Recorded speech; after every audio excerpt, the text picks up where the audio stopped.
Welcome back to the Humble Marksman channel. I'm David and this is the Springfield Armory Emissary. First, I need to shout out to all the dads in the audience. Guys, you have the most important job in the world, and to support you with that, I have this for you. How many real men does it take to change a light bulb? None, because real men aren't afraid of the dark. So this is going to be very much a first shots style video with the gun. I only have about 200 rounds through the gun, but I did get to know it and observe how it shoots, and we'll kind of run through what the features are. And to be completely transparent with you, this is a T&E model sent out for review by Springfield Armory. No money changed hands. I bought all my own ammo. Don't even have video sponsors for today, except for my good folks over on Patreon and Locals. You guys are the best, and these kinds of videos wouldn't be possible without your support. So let's talk about the features of the Emissary, and I've been a 1911 guy for a long time. I used to compete in custom defensive pistol in IDPA. Kind of don't shoot them a ton these days, but still love a good, well put together 1911, and that's what this certainly is. But this does stray from the typical norm in one major way, as it has a bull barrel in place of the typical bushing barrel that you find on a 45 1911, and a full-length guide rod, which honestly is my preferred setup for any of the double stack or single stack 1911s. So that's the big feature of the Emissary. Now, Springfield makes a ton of different 1911s, so I'll kind of talk about how this kind of deviates from what the standard norm is. So first and foremost, you saw the bull barrel and full-length guide rod. It has a front night sight with a U-notch rear, similar to like the Hellcat sights. It has checkering on the front strap and back strap that matches the frag pattern on the side of the gun. Now, normally when you get grips from a factory, you take them right off and you go to LOK Grips and you put on the grips that you want. And if that's what you do, you can save 10% with code HUMBLE. But this is one 1911 where I'm not sure that I would. Like, if it were a little bit fatter, as they are thin grips, I would probably be really happy with it, as there is almost no palm swell. But even as it is right now, this is an amazing shooter's texture, but it's set up in such a way that if you're somebody who carries a full-size 1911, then you would be okay with the texture against your skin. Now, the front strap is really the star of the show that I want to talk about, because that bites into your hands in a way that's completely manageable. Now, some of you guys in the gun shop have picked up the Springfield Armory TRP before, and you've squeezed it and then you immediately started crying and ran to the first aid kit because it just hurt your soft computer hands.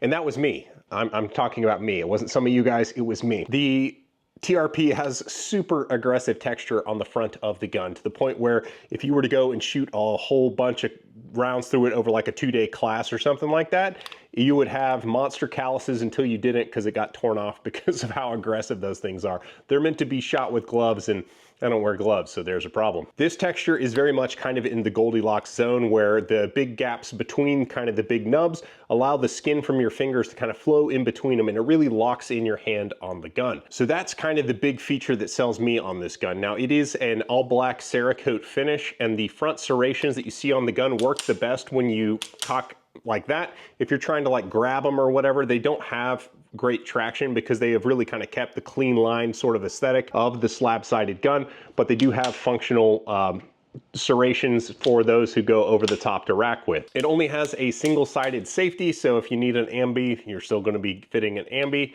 And the trigger is kind of an upgraded sort of trigger shoe. You can kind of see it there. It is a solid trigger, and it's somewhere between a flat and a curved, as it's a flat trigger with kind of curves at the top and bottom.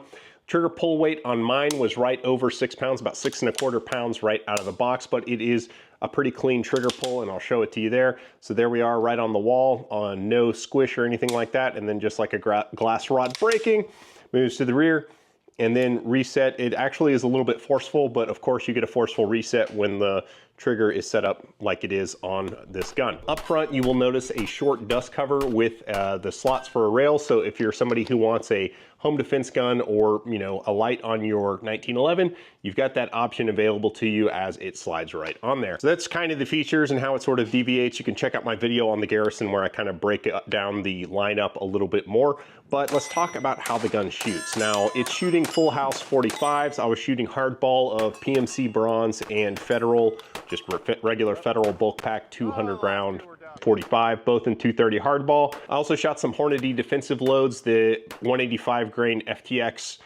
Hornady Critical Defense 185 grain FTX. Yeah, shot it just fine. And I have to say that this gun is super controllable, and I was really pleased with how the gun shot. Now, the bull barrel adds a significant amount of weight up front on the gun, and as a result, it just feels like a much more stable shooting experience. It doesn't really feel like a 45, if that makes sense. And that's part of the reason why I prefer the bull barrel. It just changes the characteristics of how the guns shoot, and I find that I prefer it more. Accuracy was acceptable. I'm not the best iron shooter in the world, and I was able to put out a respectable group at 15 yards. So it does all of the 1911 stuff that we like to see from these guns. Unlike the lower cost 1911s that Springfield makes, this actually comes with 2 magazines. 2 8-round 45 ACP mags were in the typical Springfield zipper case. So one of the reasons people like to look at the Springfield Armory guns is they want to like build up their own kind of like customized 1911, and this definitely has sort of a custom look to it, and I think would be a better platform to start building from due to the front strap checkering and the back strap checkering than the lower cost guns that just have smooth front straps, and would probably be my pick in that regard just because the front strap is so bitey and that affects how the guns shoot dramatically. The slide to frame fit on the gun is very, very good. Like, I'll hold it to the microphone, see if you can hear it. There's basically no wiggle. There's just a tiny little bit at the front.